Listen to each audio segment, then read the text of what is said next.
અરવલ્લી જિલ્લાના મોડાસા નજીક આવેલ પ્રસિદ્ધ યાત્રાધામ દેવરાજધામ ખાતે આજરોજ અષાઢી બીજ નિમિત્તે ભક્તો સંતશ્રી દેવાયત પંડિત બાપુના સમાધિ સ્થાન અને ભગવાન રામદેવજી મહારાજના દર્શન કરવા હજારો ભક્તોનું ઘોડાપુર ઉમટ્યું હતું।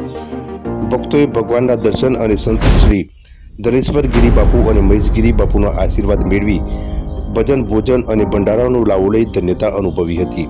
દેવરાજધામના ગાદીપતિ સંત શ્રી ધનેશ્વર ગિરી બાપુએ અષાઢી બીજની ભક્તોને શુભેચ્છાઓ પાઠવી હતી।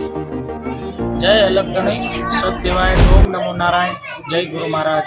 आज अषाढ़ी बीज पूरा विश्व में भगवान जगन्नाथजीनो महिमा अने एमनो उत्सव उजवायो त्यारे देवराजधाम संत श्री देवायत पंडित चेतन समाधि स्थान मोडासा अरवल्ली बाजकोट थी धनगिरी बापूना जय अलगधणी नमो नारायण देवायत पंडित बापाना समाधि स्थान में आज भजन भोजन भंडारो અને હજારો હરિભક્તોની જનમેદની માં અલગધણી બાપાના પાઠ દર્શનનો ઉત્સવ મહિમા ઉજવાયો। બધાયને અંતરના ભાવથી જય અલગધણી નમો નારાયણ જય જગન્નાથ।